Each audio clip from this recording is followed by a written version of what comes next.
ইসলামী আন্দোলন বাংলাদেশ এর সিনিয়র নায়েবে আমির ও শায়েখে চরমোনাই মুফতি সৈয়দ মোহাম্মদ ফৈজুল করিম বলেছেন, দেশে ইসলামী শাসন কায়েম হলে ঘুষ, দুর্নীতি, অন্যায়, অনিয়ম বন্ধ হবে, আর এগুলো বন্ধ হলে দেশের গরিব মানুষের সংখ্যা কমে যাবে।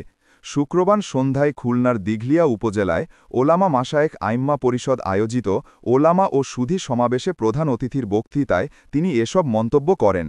এ সময় তিনি সারা দেশে ইসলামকে প্রতিষ্ঠিত করতে ওলামা, মাশায়েখদের পাশাপাশি নিম্ন মধ্যবিত্ত মানুষদের এগিয়ে আসার আহ্বান জানান।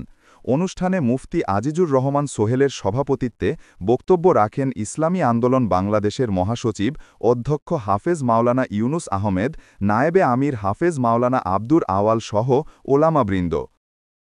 ইসলামী হুকুমত যদি হয়, আগামী ৫-১০ বছরের মধ্যে বাংলাদেশের সমস্ত গরিবরা দরিদ্র সীমার উপরে চলে যাবে। সবাই, আমার মা বোনেরা, ইজ্জতহানি হবে না, ধর্ষিত হবে না, কোন মা বোনেরা লুণ্ঠিত হবে না, অবৈধভাবে কেউ কার জায়গা জমি দখল করতে পারবে না, চাঁদাবাজ বাংলাদেশে থাকবে না, জালেম খুনিরা বাংলাদেশে থাকবে না।